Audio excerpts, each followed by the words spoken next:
Ouais, bah je m'appelle Petit Rapace et c'est le deuxième tome de Slum Kids, ma première série au label 119 et voilà, j'ai fait 2-3 doggy bags et low reader avant. Slum Kids à l'origine c'était une histoire de 30 pages dans un low reader et ensuite on a décidé de le développer en série parce que en fait l'univers se prêtait bien à développer un truc un peu anthologique avec les persos qui changent à chaque fois mais dans le même univers avec toujours des gosses comme personnages principaux et explorer un peu tous les vices de cet univers-là, enfin de cette décharge. Et voilà quoi, ça fait depuis 2019 que je bosse avec le label et c'est trop bien.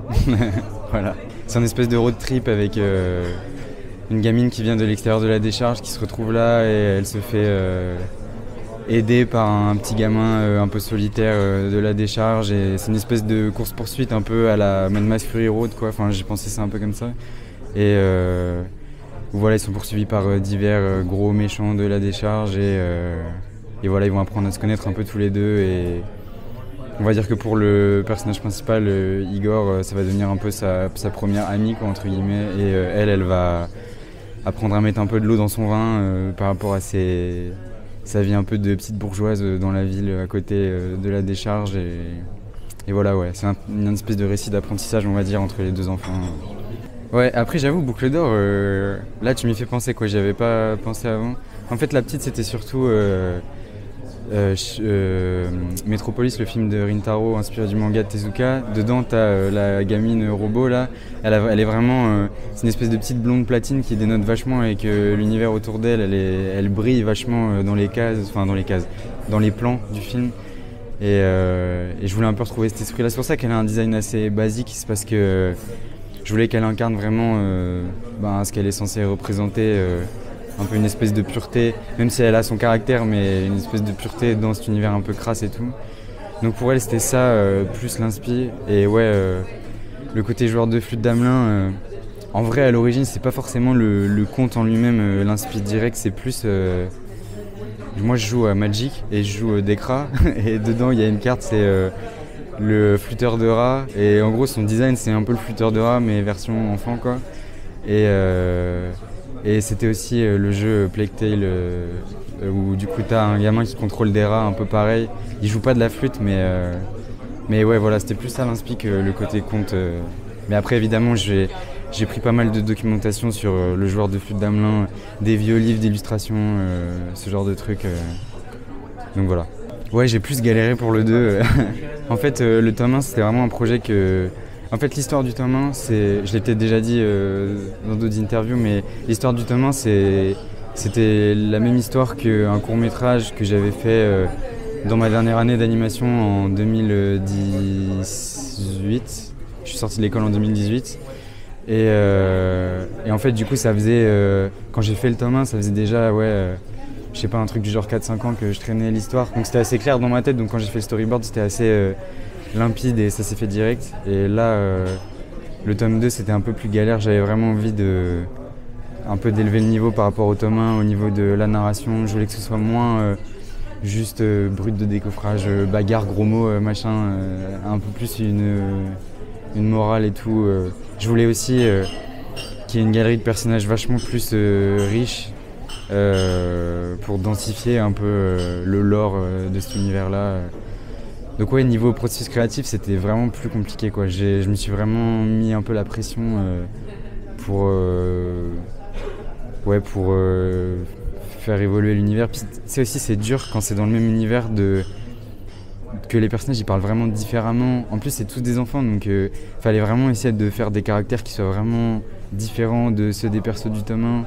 Et qui s'expriment pas pareil, etc. Donc ouais, c'était assez laborieux quoi, le processus. Mais une fois que le storyboard était fait, ça a un peu coulé. Et aussi en termes de style, je voulais un peu faire évoluer le truc, être encore plus dans le cartoon avec un trait un peu plus épais dans l'ancrage. Ouais, bah c'est marrant parce que tu vois, par exemple dans Game of Thrones, les personnes ils meurent tout le temps et moi j'ai du mal avec ça. Enfin, je trouve que c'est souvent un processus assez...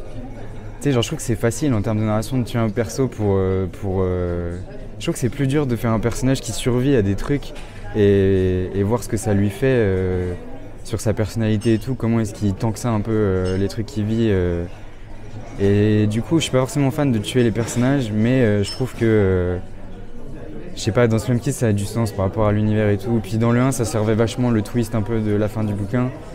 Genre, fallait que la mort soit violente pour justifier, bon, sans spoiler, ce qui se passe à la fin du premier tome. Et là, j'avoue, j'étais pas obligé de le tuer en vrai. Le personnage qui meurt dans le 2, mais j'ai quand même été plus sympa avec les persos globalement, mais c'est pareil quoi, fallait justifier un peu une espèce de rage des persos. Pourquoi est-ce qu'ils. Je sais pas, est-ce que d'un seul coup ils décident, au lieu de fuir, de chercher à se venger, ce genre de truc. En fait, ça aurait pas trop de sens, je trouve, dans cet univers-là que personne meurt. En fait, faut montrer aussi que ça tient à pas grand-chose, quoi, le fait qu'ils survivent, et du coup, ça rend encore plus épique, entre guillemets, leur quête, quoi, et le fait qu'ils arrivent à s'en sortir. Là, je fais le tome 3 en ce moment, j'ai fini le storyboard, là. Et ouais, clairement, il y a plus de liens entre le 2 et le 3 qu'entre le 1 et le 2. Mais en fait, il y a un truc, c'est que quand j'avais fait le Low Reader, en fait, à la base, moi, je voulais juste faire le tome 1 et ça devait être un one-shot. Et en fait, Oren m'avait proposé de faire le Low Reader pour faire une espèce d'intro à l'univers, voir si ça plaisait aux gens et tout ça. Et en fait, en faisant ce projet court, c'est là qu'on s'est rendu compte un peu que, comme je disais tout à l'heure, l'univers pouvait se prêter bien à développer plusieurs histoires à l'intérieur et tout. Et j'aime bien le délire anthologie à la Sin City et tout ça. Et du coup, en fait, le truc, c'est comme on a mis une numérotation sur les bouquins, forcément, les gens, ils les prennent comme si c'était un tome 1, un tome 2 et tout. Et même si je change les persos principaux, forcément, au bout d'un moment, vu qu'il y a une numérotation, vu que dans ma tête, il y a quand même une espèce de chronologie, là, le 2, il se passe vraiment après le 1. C'est très clair dans l'histoire, où on revoit les persos du premier tome qui ont un peu grandi et tout.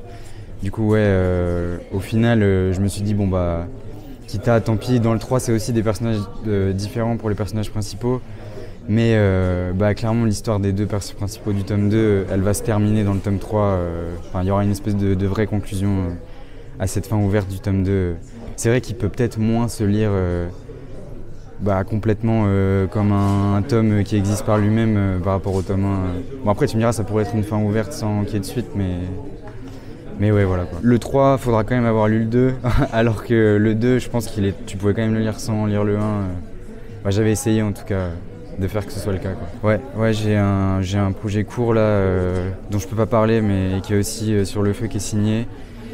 Un projet court de 30 pages qui finira sûrement dans un low reader ou une formule un peu similaire, quoi. Et je prépare déjà la suite parce que en fait, Slum Kids, là, vu que c'est un univers que je tiens depuis mon école là, d'art, comme je disais, là, quand je vais finir le tome 3, ça fera quasiment 10 ans que je me tape des poubelles et tout, quoi. Donc là, j'ai vraiment envie de changer de registre. Et même en termes de style, je trouve que le style de Slum Kids, très cartoon rond et tout, ça se prête bien, quoi, à l'univers de Slum Kids, mais dans un autre univers. Moi, j'aimerais bien faire de la dark fantasy, quoi. Et je trouve que ça se prête pas forcément à un univers de dark fantasy, ce style-là. Du coup, j'aimerais bien aussi tenter d'autres trucs niveau style, je sais pas, coller à des refs un peu plus en mode genre Berserk, Coq de combat, des trucs comme ça, avec genre un style un peu plus semi-réaliste, mais avec les visages stylisés, tu vois. Comme un peu, je sais pas, le parcours de Neyef entre Bayou Bastardies, South Central Stories et genre OK, où c'est vachement plus. C'est pas semi-réaliste parce que c'est stylisé, mais tu vois, c'est quand même un traitement un peu plus réaliste. Donc ouais, voilà, clairement j'ai d'autres projets et j'ai hâte d'arriver à ces autres projets parce que le tome 3 là c'est un peu dur, quoi, de réenchaîner direct encore sur Slum Kids. Mais bon, je ne vais pas faire de pause parce que les séries, faut que ça sorte quand même assez vite, sinon les gens ils oublient, ils perdent la hype, quoi, donc voilà. Ça marche. Et j'aimerais bien faire du manga aussi. J'aimerais bien coller un peu au format Shin Zero pour mon prochain projet. Je pense que je ferai ça. Je pense à un mec comme Katsuhiro Otomo, un truc comme ça, parce que je sais que dans le manga, tu sais, ils ont sorti un Manben là, donc l'émission japonaise de Naoki Urasawa où il interviewe des grosses stars du manga. Et alors genre là, il en a sorti il n'y a pas longtemps sur Katsuhiro Otomo, et en fait ils expliquaient qu'il y a vraiment deux personnalités charnières dans le manga, c'est genre Tezuka et après c'est un peu Otomo. Et genre dans Domu, là, il a vraiment instauré une espèce de narration cinématographique dans le manga qui n'existait pas vraiment avant. Et ça, je pense que ça m'intéresserait vachement de voir, tu vois, bah, je sais pas, la partie qui est intuitive dans son processus créatif versus bah, la partie qui réfléchit. Ouais, je pense, je dirais ça, quoi. Ouais, ok, ça marche. Genre une grosse star du manga comme ça, quoi. Un mec, un OG, tu vois.